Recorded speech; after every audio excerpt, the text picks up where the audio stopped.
नमस्कार दोस्तों। आज मैं एक बार फिर से आपका स्वागत करता हूं अपनी एक और नई वीडियो में, जिसमें हम बात करेंगे उज्जैन नगरी के राजा महाकालेश्वर की रहस्य की बातों का। डराने वाला है इसका जवाब। वीडियो शुरू करने से पहले अगर आप चैनल पर नए हैं तो चैनल को सब्सक्राइब कर दीजिए और वीडियो को पूरा देखकर ही लाइक करिएगा। अगर जो वीडियो में अपने विचार साझा करना चाहते हैं तो कमेंट बॉक्स में जाकर कमेंट जरूर करें। तो चलिए दोस्तों, वीडियो को शुरू करते हैं। उज्जैन नगरी के राजा महाकालेश्वर का रहस्य, इसकी हम आज चर्चा करेंगे। भगवान शिव को समर्पित यह स्वयंभू ज्योतिर्लिंग मंदिर मध्य प्रदेश के उज्जैन शहर में बना है। इस मंदिर का कई पौराणिक ग्रंथों में काफी सुंदर वर्णन मिलता है। देश दुनिया से यहाँ सभी महाकाल यानी भगवान शिव के दर्शन हेतु पूरे साल आते जाते रहते हैं। पापनाशं परेशं गजेन्द्रस्य कृत्तिं वसानं वरेण्यं जटाजूटमध्ये स्फुरद्दाङ्गवारिं महादेवमेकं स्मरामि स्मरारिम्। मगर कुंभ के दौरान यहाँ लाखों की संख्या में श्रद्धालु लोग पहुँचते हैं। इसके साथ ही मान्यताओं के अनुसार मंदिर से जुड़ी कई रहस्यमयी बातें भी प्रचलित हैं, जिस कारण से यह मंदिर पर्यटकों की सूची में सबसे ऊपर आता है। आइए जानते हैं क्या है महाकालेश्वर मंदिर से जुड़े रहस्य, जिन्हें आज तक कोई नहीं भेद सका है। तो चलिए दोस्तों, जानते हैं इस मंदिर का निर्माण कैसे हुआ और कब हुआ। महेशं सुरेशं सुरारार्तिनाशं विभुं विश्वनाथं विभूत्यङ्गभूषं विरूपाक्षमिन्द्वर्कवह्नि त्रिनेत्रं सदानन्दमीडे प्रभुं पंचवक्त्रम्। भगवान शिव के 12 ज्योतिर्लिंगों में से एक उज्जैन के महाकालेश्वर मंदिर में भक्तों को दक्षिण मुखी ज्योतिर्लिंग के दर्शन होते हैं। महाकालेश्वर मंदिर मुख्य रूप से 3 हिस्सों में विभाजित है। इसके ऊपरी हिस्से में नाग चंद्रेश्वर मंदिर है, नीचे ओमकारेश्वर मंदिर है और सबसे नीचे जाकर आपको महाकाल मुख्य ज्योतिर्लिंग के रूप में विराजित नजर आते हैं, जहां आपको भगवान शिव के साथ ही गणेश जी, कार्तिकेय और माता पार्वती की मूर्तियों के भी दर्शन होते हैं। इसके साथ ही यहाँ एक कुंड भी है, जिसमें स्नान करने से सभी पाप धुल जाते हैं। मान्यताओं के अनुसार उज्जैन में महाकाल के प्रकट होने से जुड़ी एक कथा है। दरअसल दूसर नामक असुर से प्रांत के लोगों की रक्षा के लिए महाकाल यहाँ प्रकट हुए थे।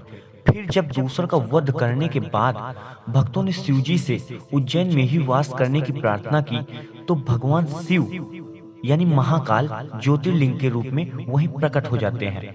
ऐसे उज्जैन का शास्त्रों में वर्णन भगवान श्री कृष्ण को लेकर भी मिलता है, क्योंकि भगवान श्री कृष्ण की शिक्षा भी उज्जैन यानी महाकाल बाबा के दरबार में ही हुई। तो चलिए दोस्तों, जान लेते हैं आखिर क्यों है इतना प्रसिद्ध उज्जैन। भवानी कलत्रं भजे पंचवक्त्रम्।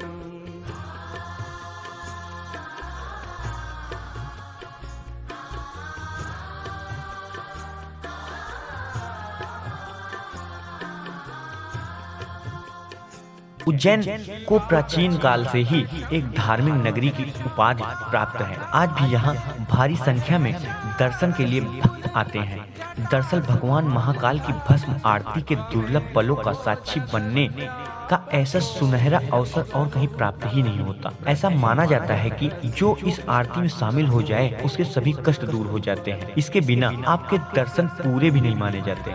इसके अलावा यहाँ नाग चंद्रेश्वर मंदिर और महाकाल की शाही सवारी आज पर्यटकों में जिज्ञासा का विषय बने रहते हैं। परात्मानमेकं जगद्बीजमाद्यं निरीहं निराकारमोङ्कारवेद्यं यतो जायते पाल्यते येन वेद। क्यों होती है भस्म आरती? दोस्तों, आपने भी भस्म आरती के बारे में जरूर सुना होगा। तो चलिए बात करते हैं। हर सुबह महाकाल की भस्म आरती करके उनका श्रृंगार होता है और उन्हें ऐसे जगाया जाता है इसके लिए वर्षों पहले शमशान से भस्म लाने की परंपरा थी। हालांकि पिछले कुछ वर्षों से अब कपिला गाय के गोबर से बने कंडे, समी, पीपल, पलाश, बड़, अमल, तलाश और बेर की लकड़ियों को जलाकर तैयार किए गए भस्म को कपड़े से छानने के बाद इस्तेमाल करना शुरू हो चुका है। केवल उज्जैन में आपको यह आरती देखने का सुनहरा अवसर प्राप्त होता है। दरअसल भस्म को सृष्टि का सार माना जाता है, इसलिए प्रभु हमेशा इसे धारण किए रहते हैं। चलिए दोस्तों, अब जान लेते हैं कुछ खास यहाँ के नियम। यहाँ के नियमानुसार महिलाओं को आरती के समय घूंघट करना पड़ता है। दरअसल महिलाएं इस आरती को नहीं देख सकती। इसके साथ ही आरती के समय पुजारी भी मात्र एक धोती में आरती करते नजर आते हैं। अन्य किसी भी प्रकार के वस्त्र को धारण करने की मनाही है। महाकाल की भस्म आरती के पीछे एक यह भी मान्यता है कि भगवान शिवजी शमशान के साधक हैं। इस कारण से भस्म को उनका श्रृंगार आभूषण माना जाता है। इसके साथ ही ऐसी मान्यता है कि ज्योतिर्लिंग पर चढ़े भस्म को प्रसाद रूप में ग्रहण करने से रोग दोष से भी मनुष्य मुक्त हो जाता है। यहाँ के कुछ रहस्यमयी कथानक भी हैं, तो चलिए वो भी जान लेते हैं। क्योंकि महाकाल में भस्म आरती होती है और ये कहा जाता है कि पहले यहाँ जलती हुई चिता की राख लाकर पूजा की जाती थी, इसलिए माना जाता है कि महाकाल का संबंध मृत्यु से है। पर ये पूरा सच नहीं है। जी हाँ दोस्तों, आपने सुना होगा, अकाल मृत्यु वो मरे जो कार्य करे चंडाल का, काल उसका क्या करे जो भक्त हो महाकाल का। न ग्रीष्मो न शीतं न देशो न वेशो न यस्यास्ति मूर्तिस्त्रिमूर्तिं तमीडे। काल का मतलब मृत्यु और समय दोनों होते हैं और ऐसा माना जाता है कि प्राचीन काल में पूरी दुनिया का मानक समय यहीं से निर्धारित होता था, इसलिए इसे महाकालेश्वर का नाम दे दिया गया।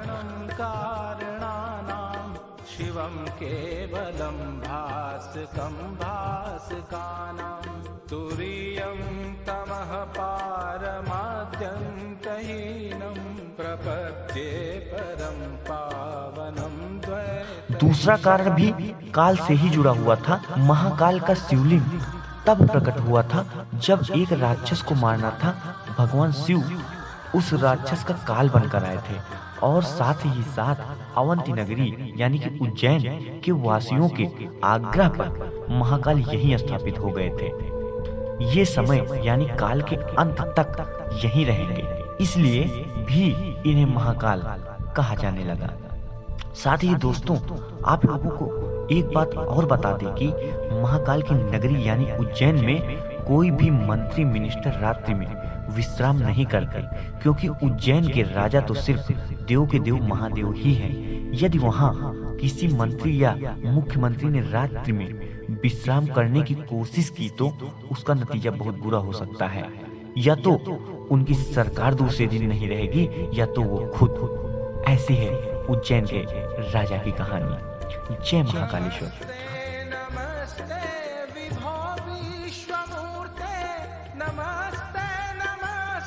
तो दोस्तों, आज की हमारी स्टोरी आपको कैसी लगी हमें जरूर बताएं, ताकि हमें भी कुछ और सीखने और जानने का मौका मिल सके।